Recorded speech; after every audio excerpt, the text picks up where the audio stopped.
est important que nous allions nous recueillir sur les tombes de ceux qui sont partis à cause de ce combat de dignité.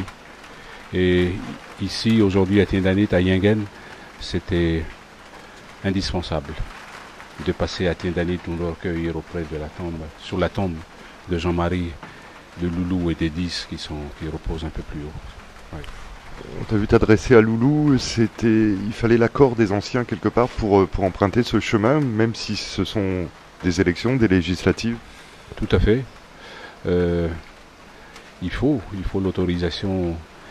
Il faut l'autorisation des autorités coutumières. C'est un signe de respect. On arrive chez eux, on leur demande la permission d'aller sous les tombes de ces frères qui sont tombés, parce qu'ils sont ici et ils sont les gardiens de tout ce qui vit, de tout ce qui est ici comme richesse, de la lutte, du combat que le peuple kanak a mené. Et ils sont là, les gardiens de tout ce message. Et nous revenons ici pour, en quelque sorte, leur demander de nous donner la force, de nous ressourcer pour pouvoir continuer le travail. Long is the way.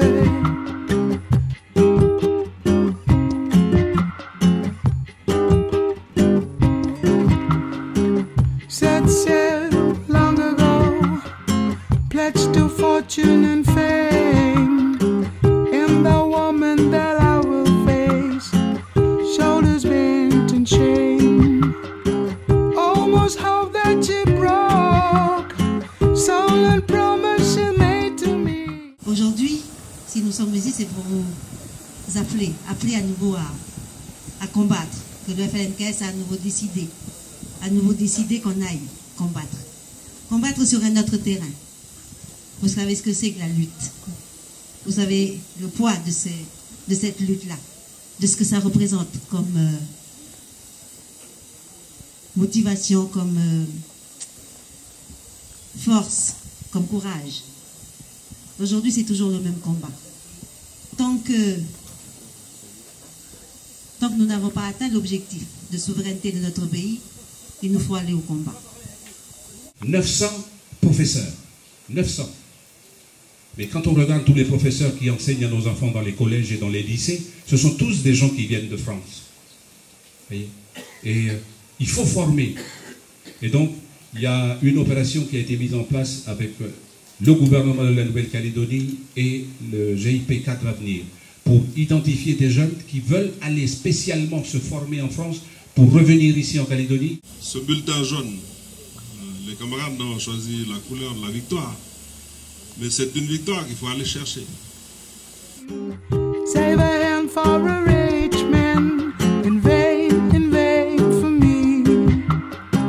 Long is the way, long is the way. En venant ici à Yingen, on n'a pas de problème avec le discours que porte le FLNKS dans ces législatives, dans la mesure où sur cette commune, Jean-Marie était d'ici et qu'il y a toujours une continuité dans la manière de dire que ce que nous revendiquons pour nous-mêmes au niveau du peuple kanak, nous l'avons porté avec Jean-Marie et la poignée de main, on va dire, à un autre niveau, puisque la reconnaissance des autres et avec l'accord de Nouméa, donc on revendique ça pour les citoyens calédoniens. Le monde on va dire, indépendantiste qui est dans le FLNKS soit conscient qu'on doit se mobiliser, mais on doit aussi aller porter cette parole et dire aux autres citoyens calédoniens qui peuvent avoir confiance dans cette démarche, parce que ce que nous revendiquons pour nous-mêmes et la parole qu'on va donner à l'Assemblée nationale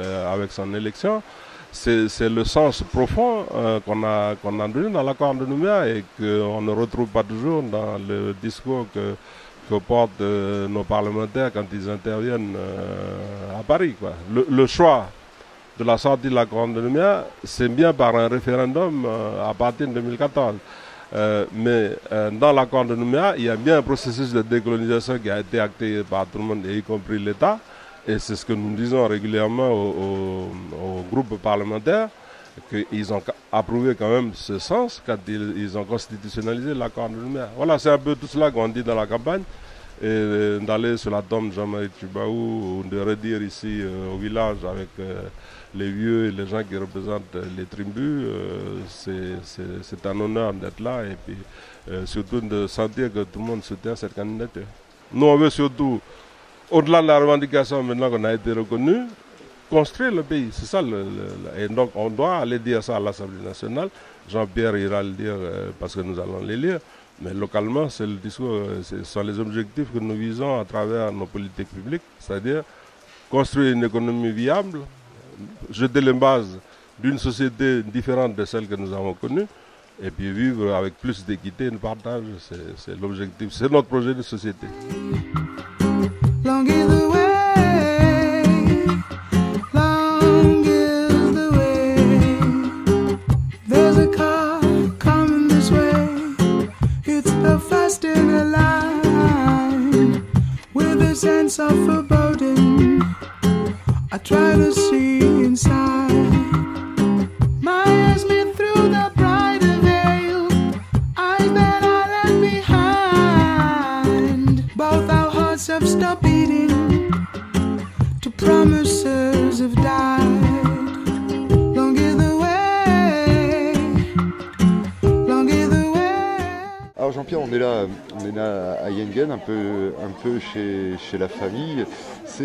La famille, ça reste important pour toi, qui t'accompagne un petit peu pendant ces élections. J'ai vu que ton fils était là notamment. Oui, tout à fait. Mon fils, il m'accompagne depuis que je suis rentré en campagne. Donc il m'accompagne un peu partout. Ma famille est importante.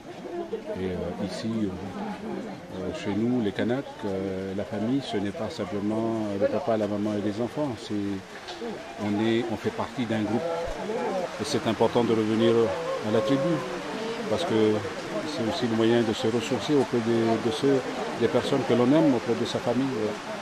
Alors comment ça serait perçu justement par ta famille si tu étais amené à être un petit peu plus souvent à Paris? Il n'y a pas une certaine appréhension C'est vrai, oui, que c'est une responsabilité qui va devoir m'emmener loin de ma famille, loin de mon pays. Mais je pense qu'ils seront très près de moi dans la pensée et puis je pense qu'ils vont suivre de près le travail que je fais. En tout cas, ils ont toujours manifesté beaucoup de proximité s'agissant du travail que je fais au niveau des institutions ici en Nouvelle-Calédonie, mais aussi au niveau du travail que je fais au sein de la tribu, parce que j'ai également des responsabilités ici au sein du conseil des clans de la tribu. Quand on est un petit peu sur le terrain, il y a beaucoup de bruit, on ne parle pas de sondage, mais pas mal de bruit, comme quoi vraiment Jean-Pierre Diawé a des chances. Écoutez, je crois que le FLNKS s'est engagé résolument dans cette bataille avec l'espoir de pouvoir avoir un député indépendantiste à l'Assemblée nationale. Les chances déjà, c'est le fait qu'on soit au niveau du FLNKS, qu'on soit ensemble. Et partout où je suis passé, j'ai entendu des messages d'encouragement, des messages de satisfaction, parce que nous partons de manière unitaire. Et ça, c'est déjà un point important. Et ensuite, ce message de la volonté des uns et des autres, que ce soit des responsables politiques, que ce soit des mères de famille, des pères de famille, que ce soit des responsables coutumiers, de dire qu'on a entendu le message. Aujourd'hui, c'est à notre tour de porter le message partout où on est, dans nos clans, dans nos familles. Et ça, pour moi, c'est encourageant. Et j'espère que nous allons faire de bons résultats, c'est l'objectif que l'on s'est fixé. Nous avons, au niveau de notre parti, fait en sorte à ce que l'on aille vers les autres, l'ouverture vers les autres. Ceux qui ne sont pas forcément des indépendantistes, mais qui partagent nos idées pour aller vers une citoyenneté calédonienne. Et nous faisons en sorte que, dans le cadre de la gestion des collectivités dans lesquelles nous sommes investis, c'est bien de faire en sorte à ce que les autres viennent avec nous, qu'ils travaillent avec nous, et qu'ils s'aperçoivent, qu'ils voient, qu'ils constatent que cette proximité, elle est possible, et qu'il y a possibilité de s'entendre, parce que les uns et les autres avec qui on discute, qu'est-ce qu'ils aiment? Ils aiment la Calédonie, et ils aiment leur pays, et nous voulons travailler dans le sens du pays. Ta position sur les deux drapeaux, tous les partis politiques qui se présentent quasiment font campagne un peu pour ou contre les deux drapeaux. Quelle est la position de, pas Jean-Pierre Diawé, l'homme politique, mais de l'homme tout court? Écoutez, moi j'avais dit à l'occasion où la proposition de vœux est arrivée au Congrès de la Nouvelle-Calédonie que pour ce qui nous concerne, on n'a aucune difficulté à voir le drapeau du FLNKS flotter aux côtés du drapeau de la France, parce que nous, en tant que responsables politiques, dans les institutions dont nous avons la responsabilité, eh bien, ça fait longtemps déjà que ces deux drapeaux flottent côte à côte. Donc il n'y avait pas de difficulté particulière. Mais nous disons aussi que, eh bien, l'accord de Nouméa dit qu'il faut des signes identitaires. Donc il faut les rechercher, ces signes identitaires. On en a trouvé 3, il en manque 2. Il faut s'atteler à cette tâche. Et puis, nous, on a une proposition au niveau du FLNKS, c'est le drapeau du FLNKS. On le présente aux autres. Et qu'on arrive à faire... Ça reste pour le moment une proposition. C'est une proposition, il faut qu'on en discute. Et puis, maintenant que le drapeau il est levé, bon, d'autres disent... quelle solution trouver pour redescendre le drapeau? Ça va être difficile. Et donc nous, on a une proposition à faire. Mais il faut que l'on puisse arriver à disons, remettre en place cette commission ad hoc du Congrès qui a travaillé jusque-là sur les 3 autres signes identitaires.